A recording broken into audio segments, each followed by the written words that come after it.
The distress signal came at 0347 hours, cutting through the silence of space like a scream. Commander Daniel Brooks stood on the bridge of the Earth defense vessel Starbound Hope, watching the message play on repeat. The voice belonged to a woman, her words broken by static and fear. She was begging for help. She was saying that they were everywhere. She was saying that the children were dying. Then the signal went dead. Daniel had served in the fleet for 22 years. He had seen border skirmishes and pirate attacks and diplomatic incidents that almost became wars. But something in that woman's voice made his blood run cold. He ordered the fleet to maximum speed and prayed they would arrive in time. They did not. New Eden had been humanity's proudest achievement. The colony world sat on the edge of explored space, a green and blue jewel that reminded everyone of Earth. Over 2 million people had built their lives there. They had farms and schools and hospitals. They had theaters where children performed plays for their parents. They had parks where old couples walked hand in hand and remembered their youth. When the Starbound Hope emerged from fold space above New Eden, Daniel saw only fire. The Valkyrie Dominion had come without warning. The insectoid species had always viewed humanity with contempt. They were an old race, proud and cruel, and they believed that younger species existed only to serve or die. For decades, human diplomats had tried to build bridges with them. They had signed treaties and trade agreements. They had believed that patience and kindness would eventually win the Valkyrie over. The Valkyrie had smiled at human diplomats while there war. Fleets prepared in secret. Lieutenant Commander Amy Hart led the first ground team into the ruins of the capital city. She was 34 years old and had grown up on a colony much like New Eden. She had joined the fleet because she believed in protecting people. She believed that humanity's role in the galaxy was to be a force for good. Walking through those streets changed her forever. The Valkyrie had not simply attacked New Eden. They had hunted its people like animals. Amy found bodies in homes and schools, in the underground shelters where families had tried to hide. The aliens had used weapons designed to cause maximum suffering. They had taken their time. They had enjoyed it. She found a playground where children's toys lay scattered in the ash. A small teddy bear, burned on one side, stared up at her with button eyes. Amy picked it up and held it against her chest. And for the first time in her adult life, she wept. Admiral Patricia Cole received the footage aboard the Constellation, the flagship of Earth's defense fleet. She was 61 years old and had spent her entire career believing in peace. She had written papers about conflict resolution. She had trained a generation of officers to see war as a failure of imagination. Her daughter had lived on New Eden. Her son-in-law had been a teacher there. Her 2 grandchildren, ages 7 and 4, had been learning to ride bicycles. Patricia watched the footage in silence. She watched the bodies and the ruins and the evidence of systematic slaughter. She watched until the screen went dark, and then she sat alone in her quarters for a very long time. When she emerged, something had changed in her eyes. The United Earth Council convened an emergency session 3 days later. Representatives from every human world gathered in the great chamber, their faces pale with grief and shock. President Marcus Webb stood at the podium, a man who had built his career on optimism and hope. Behind him, photographs of New Eden played on massive screens. Photographs of the dead. Photographs of the destruction. Photographs that would haunt humanity for generations. For 80 years, Marcus began, his voice steady despite everything. We have extended our hand in friendship to every species we encountered. We believed that the universe was vast enough for all of us. We believed that cooperation was stronger than conflict. We believed that if we showed the galaxy our best nature, they would respond with theirs. He paused, looking out at the assembly. We signed the Galactic Accords and limited our military to defensive forces only. We shared our technology freely. We welcomed alien visitors to our worlds and treated them as honored guests. We did everything we could to prove that humanity wanted nothing but peace. The photographs continued to cycle behind him. A child's drawing, half burned. A wedding dress in the rubble. A family portrait. The glass cracked, but the smiling faces still visible. The Volcari watched us do all of this, Marcus continued. They sat across from our diplomats and nodded politely. They signed agreements they never intended to honor. They smiled at us while they planned the murder of 2,300,000 innocent people. His hands gripped the podium. They thought our kindness was weakness. They thought our desire for peace meant we were incapable of war. They thought they could slaughter our children and we would simply accept it. Marcus Webb had never been a military man. He had never raised his voice in anger. He had always believed that calm reason could solve any problem. But when he spoke again, there was something new in his voice. Something cold and hard and ancient. They were wrong. The chamber erupted. Some representatives shouted for immediate war. Others called for calm and diplomatic solutions. A few simply wept, overwhelmed by the horror of what had happened. Admiral Cole stood in the back of the chamber, watching it all. She thought about her grandchildren, about the lives they would never live and the dreams they would never chase. She thought about the teddy bear that Amy Hart had found in the ashes. She thought about a facility buried deep beneath the mountains of Colorado. A facility that officially did not exist.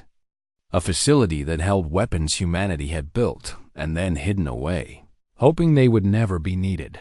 Those weapons had been created by people who understood something that the optimists refused to accept. Peace was wonderful. Cooperation was admirable. But the universe was old and dark and full of species that saw kindness as an invitation to attack.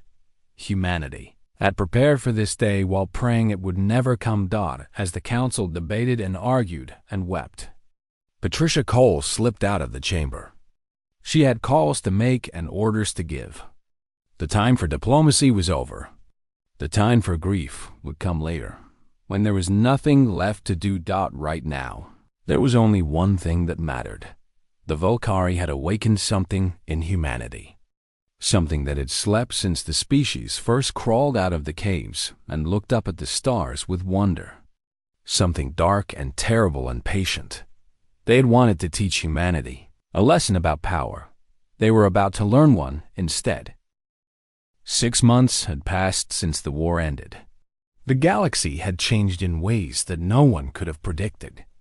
The Volcari Dominion existed only in history books now, reduced to a single world struggling to rebuild a society that had been based entirely on military conquest. Their former subject species were establishing their own governments, tentatively exploring freedoms they had not known for thousands of years. And humanity had become something new, something that the rest of the galaxy watched with a mixture of respect and fear. Ambassador Linda Shaw returned to the Galactic Assembly for the first time since delivering the ultimatum to the Volcari. The great chamber was full. Representatives from 47 species crowded into their seats. Some had traveled for weeks to be here. No one wanted to miss what the humans would say. Linda walked to the central podium, a small woman in simple robes surrounded by towering aliens who had once looked at her species with contempt. She felt their eyes on her, felt the tension in the air. "We did not want this war," she began, her voice clear and steady. "I know some of you don't believe that.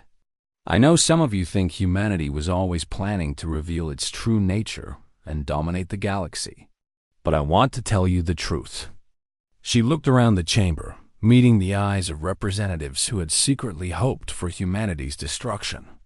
"We spent 80 years building a civilization based on cooperation and peace. We signed every accord. We shared our technology. We limited our weapons. We genuinely, sincerely believed that the universe was big enough for all of us to thrive together." Linda's voice grew heavier. "We were naive. The Valkyrie taught us that some species see kindness as weakness. Some species interpret peace as submission. Some species will never respond to diplomacy because they believe only in power. She pulled up images on the display behind her. New Eden before and after. The smiling colonists and the burned ruins. The playgrounds and the ashes. 2,300,000 people died because we believed in the good nature of others. Children died. Families were erased. An entire world was murdered because we trusted too much. Linda let the images speak for themselves for a long moment. So let me be clear about humanity's position going forward. We will never fire first. We will always seek diplomatic solutions. We will continue to believe in cooperation and mutual benefit.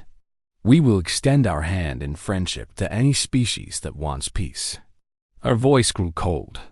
But if any species ever again mistakes our civility for weakness, they will discover what the Valkyrie discovered. We have weapons that can unmake stars. We have the will to use them. And we will never again allow the murder of our people to go unanswered. She gathered her notes. We have returned to civility. But civility is now a choice we make, not a constraint we accept. We choose to be kind. We choose to be peaceful. We choose to cooperate with our neighbors. Linda looked around the chamber one final time. Do not make us choose differently. The assembly was silent as she walked out. No one clapped. No one spoke. They simply watched the small human woman leave. And they remembered what her species had done when pushed too far. Admiral Patricia Cole retired 3 weeks after the war ended. She could not bear the medals they wanted to give her, could not stomach being called a hero. She had done what was necessary, but the weight of it pressed down on her every day. She bought a small house on a quiet colony world and tried to find peace. She planted a garden and read old books and avoided the news broadcasts that still discussed the war. Sometimes she slept without nightmares. Sometimes she didn't single quotes T. Amy Hart visited her once a year after the war. They sat on the porch as the sun set. Now they're speaking for a long time. Do you regret it? Amy finally asked. Patricia thought about the question carefully. I regret that it was necessary. I regret that the Valkyrie gave us no other choice. I regret that I had to become someone I never wanted to be. She looked at the sunset, colors painting the sky in shades of orange and red. But I don't regret protecting humanity. I don't regret showing the galaxy that our children's lives have value. I don't regret making sure that no species will ever again think they can slaughter us without consequences. Captain Greg Palmer transferred to a diplomatic protection detail after the war. He couldn't command a warship anymore. Couldn't sit in that chair and remember what he had done. But he still believed in protecting people. So he found a different way to serve. He guarded ambassadors now, keeping them safe as they traveled to distant worlds and tried to rebuild the trust that the war had shattered. It was quieter work, less exciting, but it felt cleaner somehow. The weapons were returned to their vaults beneath the mountains of Colorado. Dr. Nathan Price oversaw the process personally, making sure every warhead was accounted for, every drone was deactivated, every terrible creation was locked away in the darkness. I hope we never need them again, he said to the empty vault. But he didn't destroy them. None of the human leaders even suggested it. The galaxy had shown them what happened to species that could not defend themselves, and they would never forget that lesson. Humanity resumed its role as the optimists of the galaxy. Human diplomats traveled to distant worlds, smiling and offering friendship. Human scientists shared their discoveries freely. Human merchants traded fairly and complained about unfair tariffs. Human tourists marveled at alien architecture and tried strange foods and bought souvenirs for their families. From the outside, nothing had changed. But everyone who dealt with humans noticed something different now. A shadow behind the smiles. a weighty behind the kind words, an awareness that the friendly people across the negotiating table had weapons that could erase civilizations from existence. The 11 species freed from Velkari domination sent representatives to Earth, seeking alliance with the humans who had liberated them. They wanted protection, wanted to stand in the shadow of the species that had destroyed their oppressors. Ambassador Shaw met with them all, accepting their friendship while gently refusing their worship. "We're not your saviors," she told them. "We're not your masters. We're just your neighbors. We want to live in peace with you, to trade with you, to learn from you and share what we know." She smiled, and they saw something ancient and dangerous behind her kind eyes. "Just don't ever give us a reason to become something else." Years passed. The memory of the war faded from the headlines, but never from the collective consciousness of the galaxy. New species joined the Galactic Assembly, and their elders told them about humanity, about the friendly people who smiled and offered cooperation, about the terrible weapons that slept beneath their mountains, about the massacre of New Eden and the destruction that followed. "Be kind to the humans," the elders always said. "They will be kind in return, but never, ever make them angry, because they remember what they are capable of, and they will do it again if they must." Humanity had learned a terrible lesson about itself.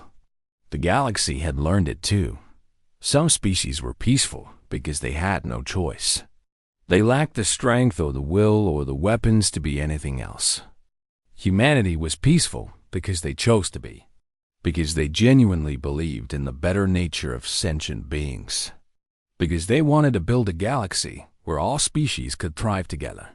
But they could always choose differently, and the galaxy would never forget it. The massive ship appeared above New York City on a cold morning in March 2187. It was silver and shaped like a teardrop, and it hung in the sky without making any sound. People stopped in the streets and looked up. Some ran, some screamed. Most just stood there with their phones, recording what would become the most watched video in human history. Danny Liu was eating breakfast in his small apartment in Washington, D.C., when his phone buzzed. He was 42 years old, a commander in the United Earth Defense Force, and he had spent his entire career preparing for something that most people thought would never happen. First contact with alien life. He grabbed his jacket and ran to his car. By the time he reached the Pentagon, the ship had been joined by 11 others. They now hovered over every major city on Earth. "What do we know?" Danny asked as he entered the Situation Room. Colonel Patricia Vance looked up from her screen. She was a tall woman with gray hair and sharp eyes. "They sent a message 20 minutes ago. They want to meet. They're calling themselves the Galactic Council." Secretary General Maria Santos arrived from the United Nations headquarters 3 hours later. She was a small woman with dark hair and a calm voice that had helped her negotiate peace deals on 4 continents. Now she would try to negotiate with beings from another world. The meeting took place in Geneva. The aliens walked down a ramp from their ship, and the whole world watched on television. There were 3 of them. The leader was tall and thin, with skin that looked like purple crystal. Her eyes were large and completely black, and when she spoke, her voice sounded like wind chimes. "I am Ambassador Kethra of the Valori," she said. "We represent the Galactic Council, the governing body of 12 spacefaring species. We have watched your world for some time. You have reached a level of development that requires our attention." Maria stepped forward. Danny stood behind her with a team of soldiers, their weapons hidden but ready. "We welcome you in peace," Maria said. "Humanity has long wondered if we were alone in the universe. We are honored to learn that we are not." Kethra made a sound that might have been laughter. "Your honor is noted. Now, let us discuss the terms of your integration into the galactic community." She produced a small device that projected glowing text into the air. Danny read the words and felt his stomach drop. The terms were not terms at all. They were demands. Earth would surrender 70% of its natural resources to Council mining operations. Humans would provide workers for Council projects across the galaxy. A permanent Council presence would be established on Earth to ensure compliance. In exchange, humanity would receive protection from external threats and limited access to galactic trade. This is not a negotiation, Kethra explained when Maria tried to ask questions. This is how lesser species join the galactic community. Every species we have encountered has accepted these terms. You should consider yourselves fortunate. Some civilizations were simply destroyed. Danny watched Maria's hands. They were shaking slightly, but her voice remained steady. And if we refuse? Kethra's black eyes seemed to grow even darker. No species refuses. The Council fleet numbers in the hundreds of thousands. Your entire planet could be subjugated in a matter of days. Your weapons are primitive. Your ships cannot leave your own solar system. You have no allies, no resources, and no hope of resistance. These are facts, not threats. The meeting ended without agreement, but everyone knew that it was only a delay. The Council gave Earth 1 month to accept the terms. If humanity refused, they would face the consequences. That night, Danny sat in a secure room beneath the Pentagon with his most trusted officers. Lieutenant Samantha Brooks had spent the entire day analyzing data they had secretly collected during the meeting. She was young, only 28, but she was the smartest person Danny had ever met. "They're arrogant," Samantha said quietly. She pulled up holographic displays showing Council ship designs, weapon signatures, and communication frequencies. They didn't even bother to encrypt their transmissions while they were here. They let us scan their ship without any countermeasures. They don't see us as a threat at all. "Because we're not," said Captain Kevin Park. He was a pilot, one of the best in the fleet, and he had spent the day running simulations against Council vessels. "I ran the numbers 100 times. Our best fighters would last about 30 seconds against one of their patrol ships. That's with our current technology," Samantha said. She looked at Danny with something in her eyes that he recognized: hope. "Sir, their shields operate on a predictable frequency rotation. 12 cycles repeating. If we could build weapons that adapt faster than 12 cycles, we could bypass their shields entirely," Danny finished. Samantha nodded. "It would take time. Years, probably. And we would need to hide everything from them." Danny stood up and walked to the window. Outside, the night sky was clear, and he could see the Council ship hovering over the city like a silver moon. Somewhere up there, Kethra was probably sleeping peacefully, confident that these primitive humans would soon submit like every other species had. She was wrong. "Start the project tonight," Danny said. "Use only people we trust absolutely. Nothing on any network, nothing digital. Paper records only, stored in locations they would never think to look." "What do we tell the Secretary General?" Kevin asked. Danny turned back to face his team. "We tell her that we're preparing to comply with the Council's terms." We smile. We nod. We do everything they ask. And while we're doing that, we build something they've never seen before. And then? Samantha asked. Danny thought about his daughter, who was 12 years old and dreaming of becoming an astronaut. He thought about all the children on Earth who would grow up as slaves to an alien empire if humanity gave up now. He thought about every war humanity had ever fought, every time they had faced impossible odds and refused to surrender. "And then," he said slowly, "we show them what happens when you try to conquer Earth." The next month passed quickly. Maria Santos signed the integration agreement in a ceremony broadcast to every screen on the planet. Kethra smiled her strange, crystalline smile and welcomed humanity to the galactic community. Most people cried. Some celebrated, believing the aliens would share their advanced technology and solve all of Earth's problems. Danny watched the ceremony from his secret bunker in the Rocky Mountains. Around him, A team of engineers and scientists worked on projects that would take years to complete. They had no guarantee of success. They had no way of knowing if their plan would work, but they had something the Council did not expect. They had hope. And they had time. The Council had conquered hundreds of worlds. They had never failed. They believed humanity was just another primitive species that would accept its fate. They were about to learn how wrong they were. 6 months had passed since the integration began, and Earth was bleeding. The Valori had established mining operations across 3 continents. Giant machines tore into mountains and drained lakes, extracting minerals that humanity had never even heard of. The Council called it harvesting. The people who lived near the mines called it destruction. The Krethnur came next.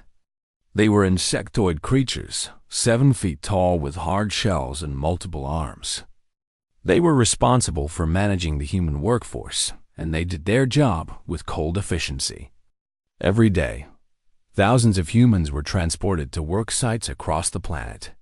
Some were sent off-world, loaded onto transport ships, and never seen again. Carlos Mendez watched one of those transports lift off from what used to be Los Angeles. He was 40 years old, a former Marine who had served 3 tours in conflicts that now seemed so small compared to what humanity faced. He had a scar across his left cheek and hands that were rough from years of hard work. "That's the 5th transport this week," said Grace Kim. She stood beside him in the shadow of a ruined building, her tablet recording the ship's departure. Grace was 35, an aerospace engineer who had worked for NASA before the invasion. Now she worked for the Resistance. Carlos nodded slowly.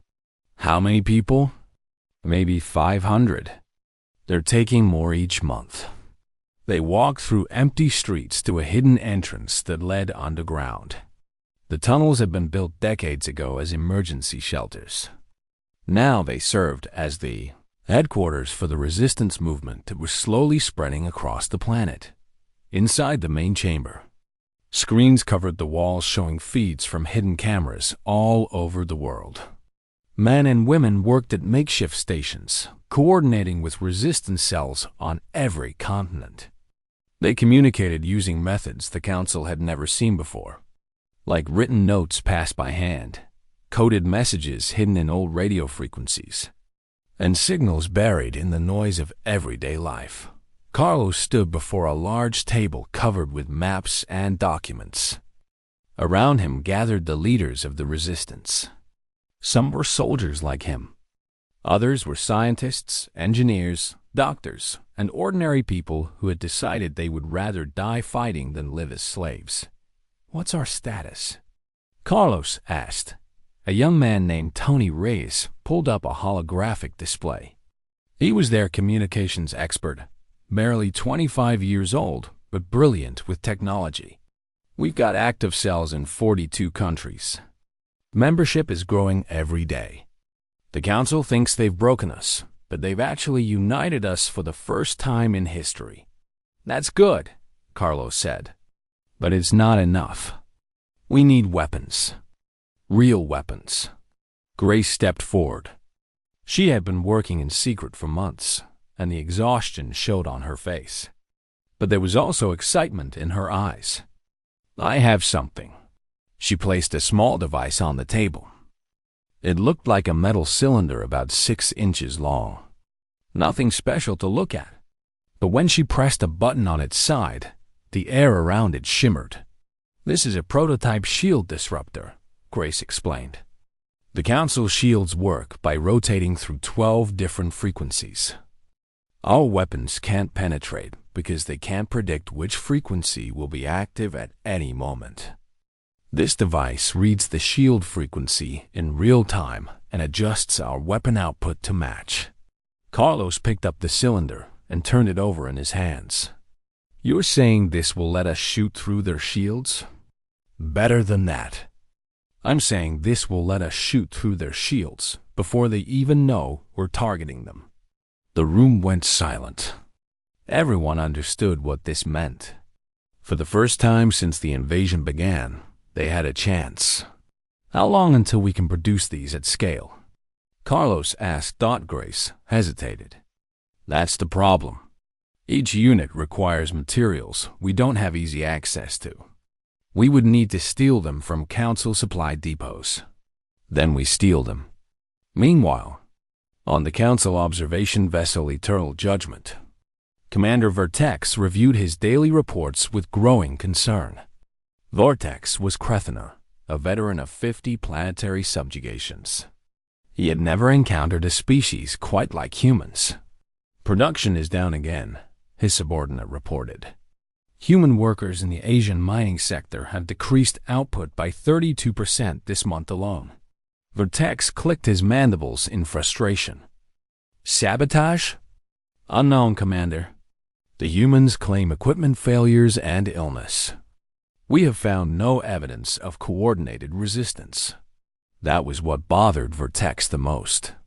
He had overseen hundreds of conquered populations, and he knew the signs of rebellion. Open defiance was easy to crush. But the humans showed no open defiance. They smiled. They obeyed. They did exactly what they were told, and yet things kept going wrong. Equipment broke down in ways that seemed accidental. Supply shipments went missing. Council soldiers disappeared while on patrol, their bodies found days later in remote locations. Each incident could be explained, but there were too many incidents. There is something wrong with these creatures, Vertex said quietly. They do not behave like any species we have conquered before. They are merely primitive, his subordinate said dismissively. They will accept their place in time. No. Vortex stared at the holographic image of Earth rotating slowly before him. There is something in their eyes. I have seen fear in conquered peoples. I have seen anger. I have seen despair.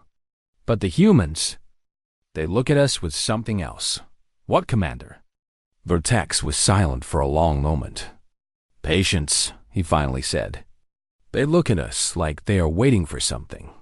He transmitted a message to the Council that night, requesting additional forces. The message was received and filed. No one took it seriously. The humans were primitive.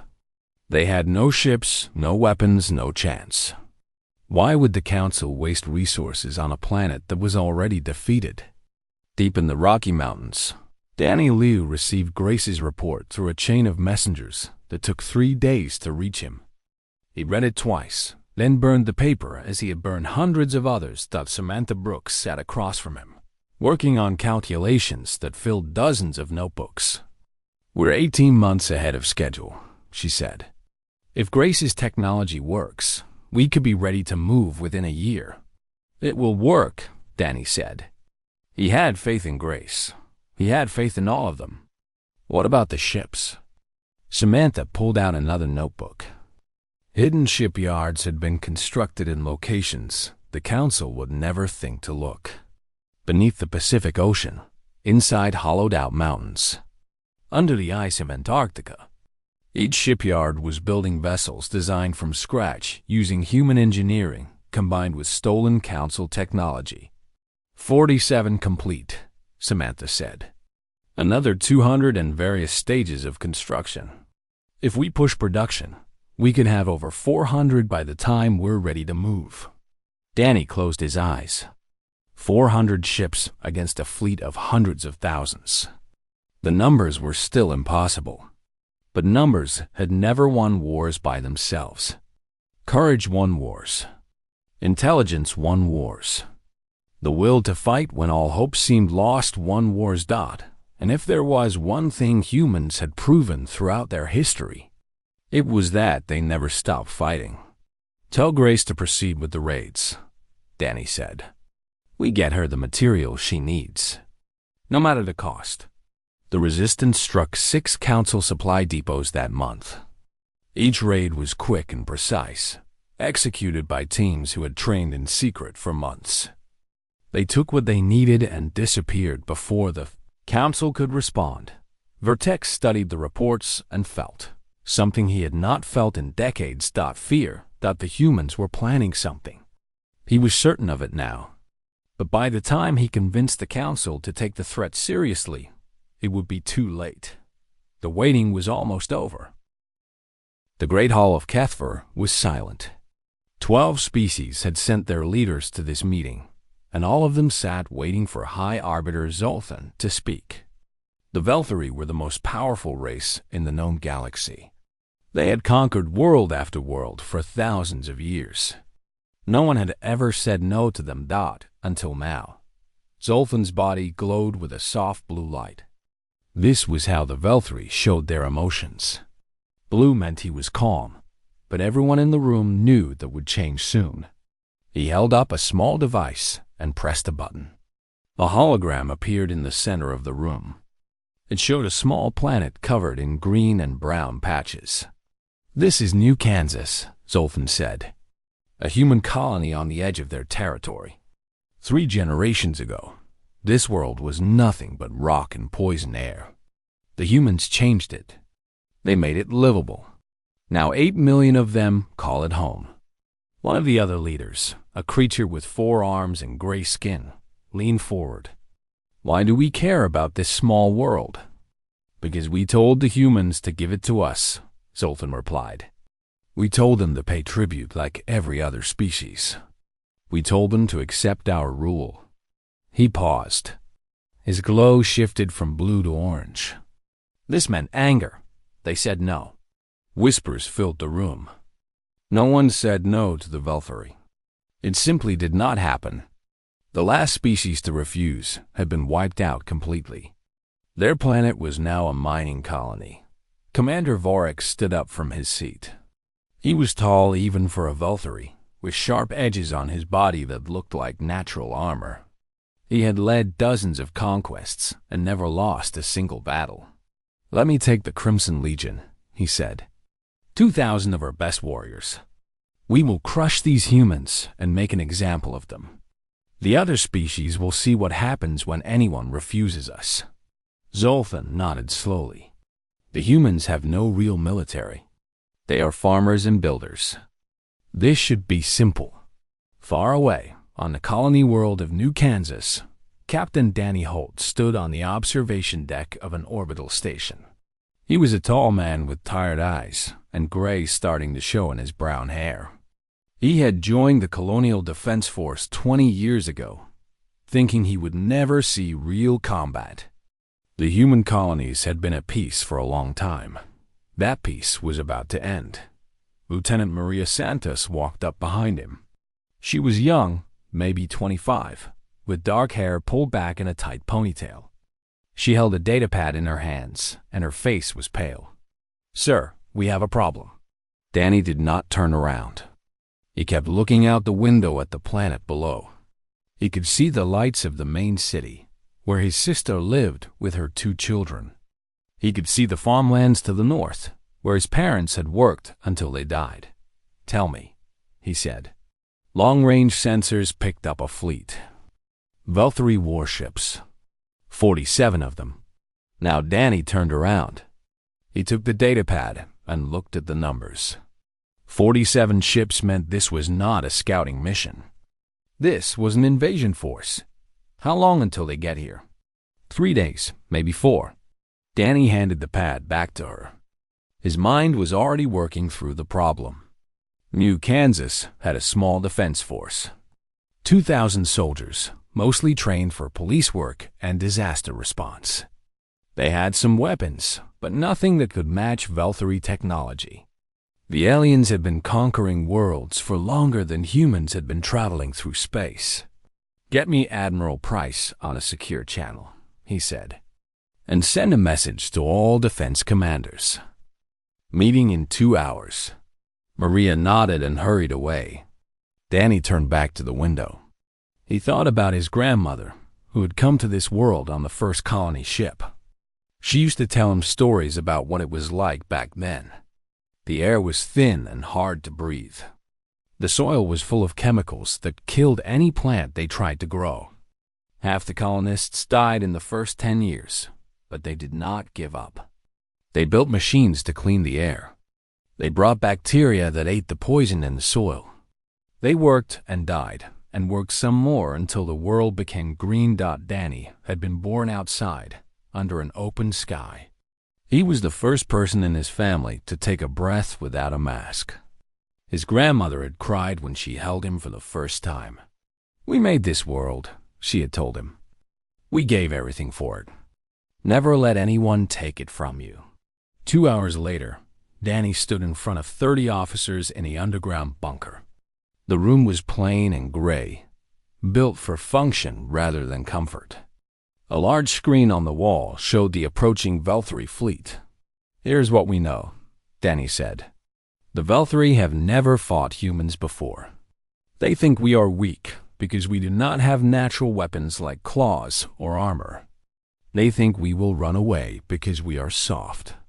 He pressed a button, and the screen changed to show images of Velthri soldiers. They were tall creatures with hard shells covering their bodies. Their arms ended in sharp points that could cut through metal. They are stronger than us. They are faster than us. Their weapons are better than ours. One of the officers, a young man named Pete Crawford, raised his hand. "Sir, how are we supposed to win?" Danny smiled. It was not a happy smile. "We are not going to fight them the way they expect. We are not going to line up and shoot at each other until one side falls down. That is how they fight. That is how they have always won." He changed the screen again. This time, it showed maps of the colony, tunnels, drainage systems, abandoned buildings, forest areas. "We are going to fight like humans have always fought when we are outnumbered. We are going to hide. We are going to strike when they do not expect it. We are going to make them bleed for every step they take on our world." He looked around the room at the faces of his officers. Some of them looked scared. Some of them looked determined. All of them were listening. "I will not lie to you. Many of us will die. But our grandparents did not build this world so we could give it away. Our parents did not spend their lives making a home for us so we could run when things got hard." Danny stood up straight. His voice was firm. "They want our world. They cannot have it. Now let us get to work." The officers stood up and saluted. They had 3 days to prepare for a war no one thought they could win. It was not much time, but humans had done impossible things before.